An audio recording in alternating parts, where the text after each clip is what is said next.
జై శ్రీరామ్. ఓం నమో వెంకటేశాయ.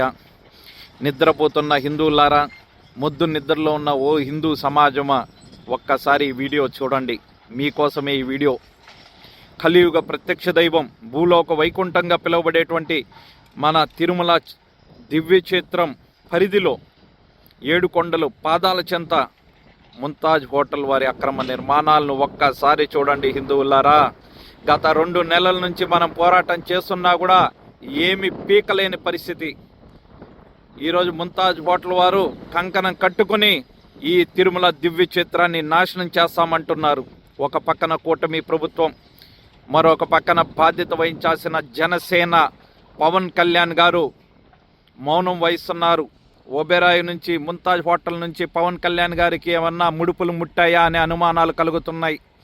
ఎందుకంటే 2 నెలల నుంచి ఈ అక్రమ నిర్మాణాలు జరుగుతున్నా కూడా నోరు విప్పాల్సిన పవన్ కళ్యాణ్ గారు నోరు మెదలపడం లేదు. ఎందుకంటే వెనకాలంతా కనిపిస్తుంది ఫారెస్ట్. దానికి మినిస్టర్ పవన్ కళ్యాణ్ గారు.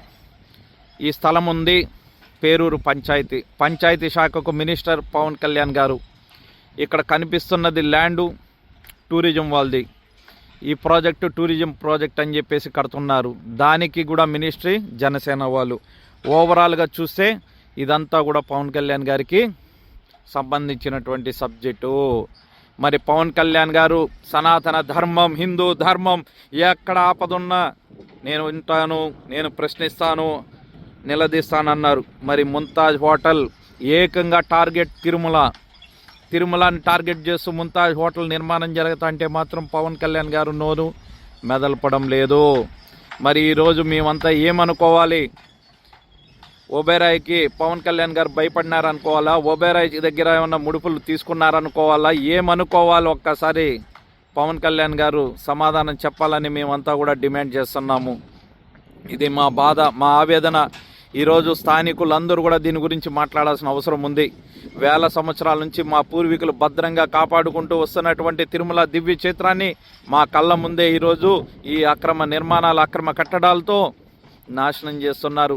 రేపటి రోజున ఇక్కడ బార్ అండ్ రెస్టారెంట్లు, స్విమ్మింగ్ పూల్లు, పార్టీ ఏరియాలు, ఓపెన్ మల్టీ క్యూజన్ రెస్టారెంట్లు అసాంఘిక కార్యక్రమాలకు అడ్డంగా నిలయంగా మారబోతోంది.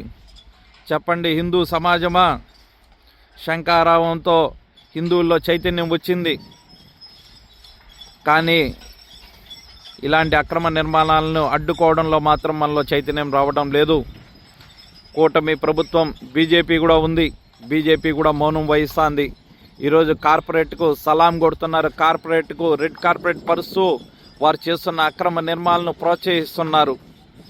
దయచేసి ఇప్పటికైనా మేము పవన్ కళ్యాణ్ గారిని మేము చేతులు జోడించి మొత్తుకునేది ఏమిటంటే, కలియుగ ప్రత్యక్ష దైవం శ్రీ వెంకటేశ్వర స్వామి కొలువైనటువంటి ఈ తిరుమల దివ్య క్షేత్రాన్ని దయచేసి కాపాడండి. దయచేసి తిరుమల వెంకటేశ్వర స్వామి జోలికి మాత్రం వెళ్ళొద్దండి.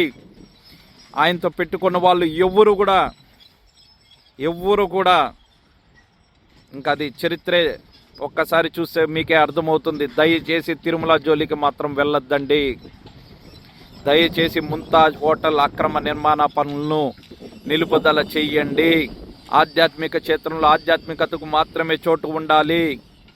ఇదంతా కూడా తిరుమల దివ్య క్షేత్రం. ఇక్కడ ప్రతి చెట్టు కూడా ఒక ఋషితో సమానం. ఇదంతా కూడా దేవతలు నడియాడినటువంటి ప్రదేశం. ఇలాంటి ప్రదేశంలో రేపు బార్ అండ్ రెస్టారెంట్లు, పబ్బులు, కల్చర్లు ఇలాంటివి ఎటువంటి పరిస్థితిలో కూడా రాకూడదు. మన పూర్వీకులు ఇచ్చిన వారసత్వ సంపదను మనం కాపాడుకోవాలి. టూరిజం పేరుతో మన వారసత్వ సంపదకు ముప్పు వస్తుందంటే ఖచ్చితంగా ప్రతి ఒక్కరు అడ్డుకోవాల్సిన అవసరం ఉంది. ప్రధానంగా పవన్ కళ్యాణ్ గారు. దయచేసి పవన్ కళ్యాణ్ గారు మీరు స్పందించాల్సిన అవసరం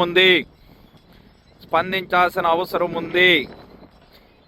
హిందూ సమాజం కూడా నోరు విప్పాల్సిన అవసరం ఉంది. ప్రతి ఒక్క స్వామీజీ, మఠాధిపతి, పీఠాధిపతులను కూడా మేము చేతులు జోడించి నమస్కరిస్తున్నాము. అయ్యా స్వామీజీలారా, ప్రపంచంలోనే అతిపెద్ద హిందూ ధార్మిక క్షేత్రం తిరుమలకి పెను ప్రమాదంగా మారబోతున్న ముంతాజ్ హోటల్ని తక్షణమే అడ్డుకోండి, నిలుపుదల చేయండి, పోరాడదాం, రండి, కలిసి రండి. భవిష్యత్తులో ఇది పెద్ద ప్రమాదకరంగా మారబోతుంది. భావి తరాల వారు రేపు మనల్ని మరొక రకంగా అనుకుంటారు. చేతకాని దద్దమ్ములు అంటారు. అలాంటి మాటలు మనం అనిపించుకోకూడదంటే ఈరోజు మన కళ్ళ ముందు జరుగుతున్న ఈ ముంతాజ్ హోటల్ అక్రమ నిర్మాణాలని మనమే నిలుపుదల చేద్దాం. రండి, కదలి రండి, మన తిరుమల దివ్య క్షేత్రాన్ని కాపాడుకుందాం. జై శ్రీరామ్. ఓం నమో వెంకటేశాయ.